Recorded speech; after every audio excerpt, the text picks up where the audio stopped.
नरेंद्र मोदी ने जब से बीजेपी की बागडोर संभाली है, तब से मोदी का कोई तोड़ ही नहीं मिल रहा है। मोदी राजनीति में आए वो जलजला हैं, जो सब कुछ तबाह कर रहे हैं, किसी को भी अपने आगे टिकने नहीं दे रहे हैं। लोकसभा चुनाव ने ये बता दिया कि राजनीति का जलजला वही है। मोदी जब आते हैं तो सुनामी आती है और उस सुनामी में विरोधी चारों खाने चित्त हो जाते हैं। मोदी सौम्य शब्दों में धमकी भी देते हैं। हम पीछे नहीं हटेंगे। दूसरा, लोकतंत्र में न धमकियां किसी की चली हैं न चल सकती है।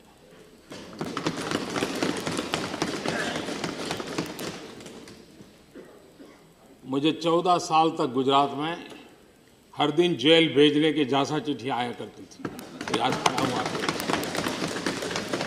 क्या खेल होते थे मुझे मालूम है, तो मैं कहना नहीं चाहता, क्योंकि जनता ने मुझे गौर दायित्व दिया है। लेकिन कभी न कभी तो इतिहास के पन्नों पर ये चीजें आके रहने वाली है, और इसलिए धमकियों का चरित्र किसका है, भाषा किसकी है, ये सब जानते हैं।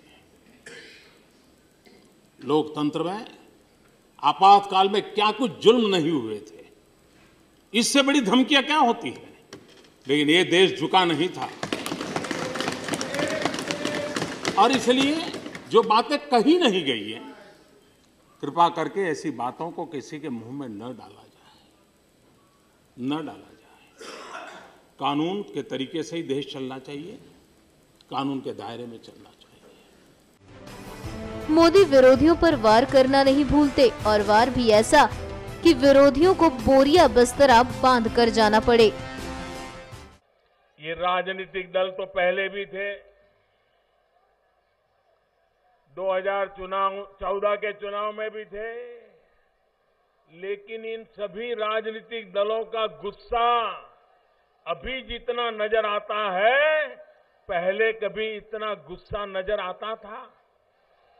मोदी पे इतना गुस्सा करते थे, मोदी को इतनी गाली देते थे।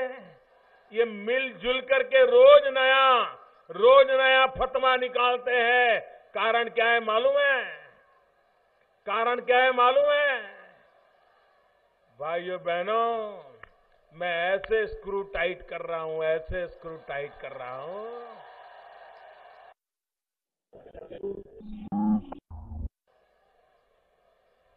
बेईमानों के प्रति उदासीनता रखने वाले, बेईमानों को प्रश्रय देने वाले, गुनहगारी को बढ़ाने वाले, या तो आंख मूंदने वाले, उन सबको लग रहा है कि 70 साल के पाप का हिसाब अब देना पड़ेगा। कोई आया है जो पापियों का हिसाब मांग रहा है।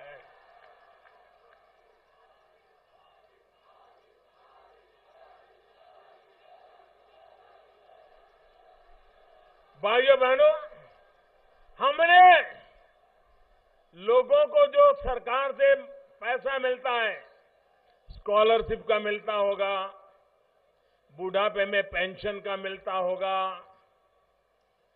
और सुविधाओं के लिए मिलता होगा, दिव्यांगजनों को मिलता होगा, वृद्ध माताओं को मिलता होगा। हमने सिर्फ कहा कि बैंक में अकाउंट खोलो और आधार के द्वारा उनको पैसे दो। भाइयों बहनों, ऐसी जगह ध्यान में आई है, ऐसे राज्यों के नाम सामने आए हैं कि जहां बेटी कभी पैदा ही नहीं हुई थी, लेकिन उसका विधवा का पेंशन लिया जाता था। ये चोरी है कि नहीं है? ये गरीब के पैसे लूटने का तरीका है कि नहीं है? हमने आधार और जनधन अकाउंट के द्वारा लोगों को सीधे पैसे देना शुरू किया।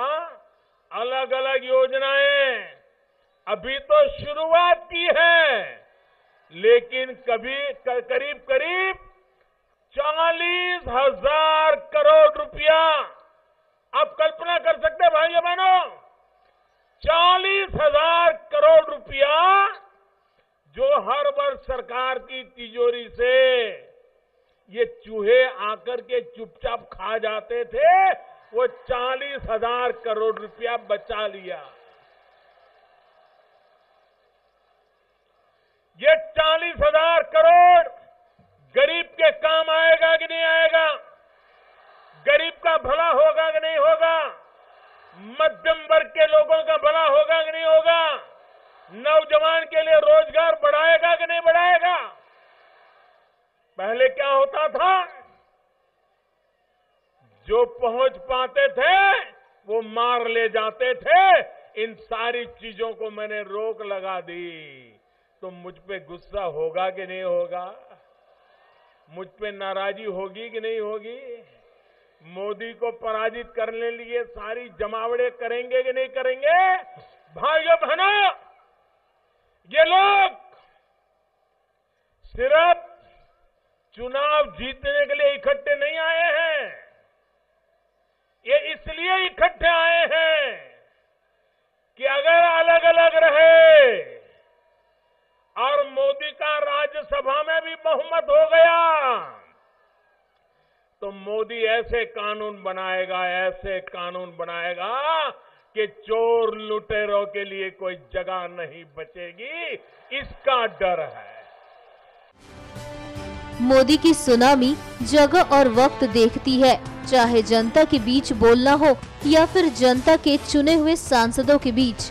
मोदी हर जगह कमाल है और उनका वार विपक्ष को तबाह करने के लिए काफी है। टॉयलेट बना दिए हो तो तुम क्या करते? ये तो हमने नहीं बनाए, इसलिए तुमने 4 लाख बनाए। ये आप ही की तो देन है।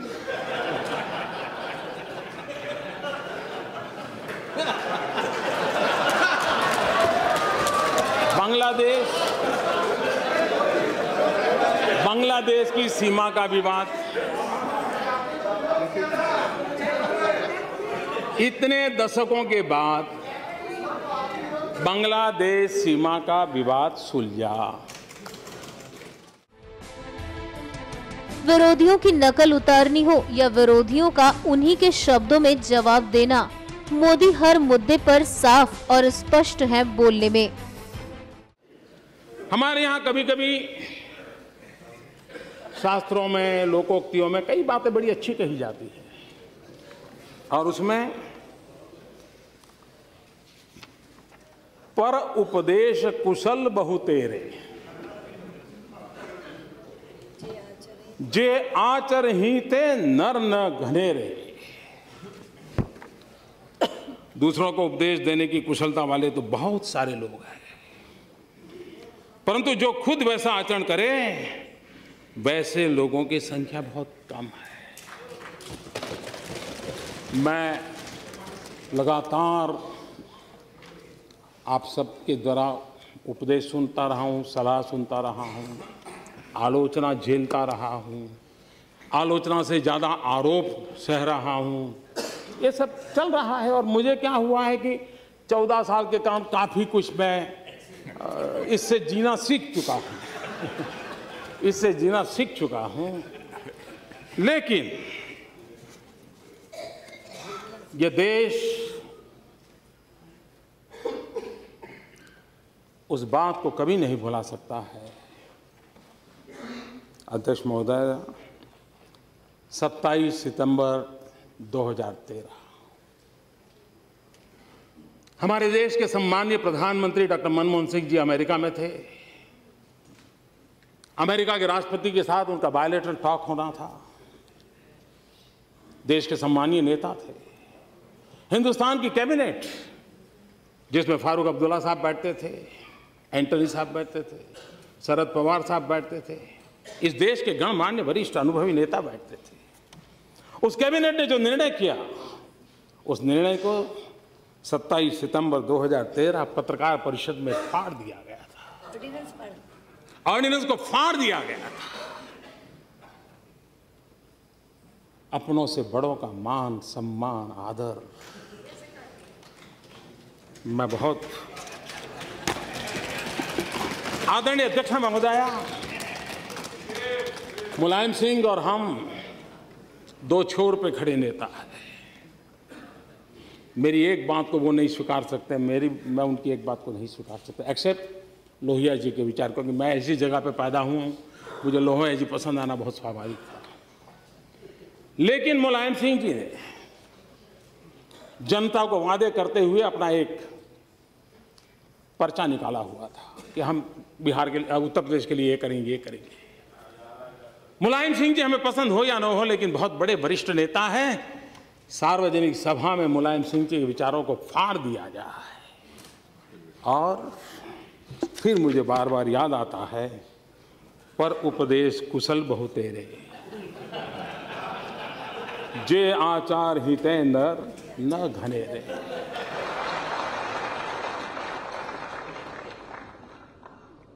उनके एक युवा नेता हैं, अभी भाषण सीख रहे हैं, ऐसे करते वो भी ऐसे करें।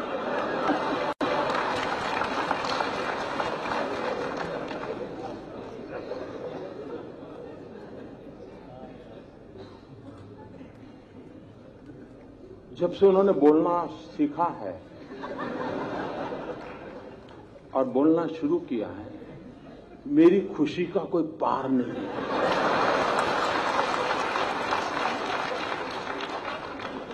2009 में पता ही नहीं चलता था कि भाई इस पैकेट के अंदर क्या है,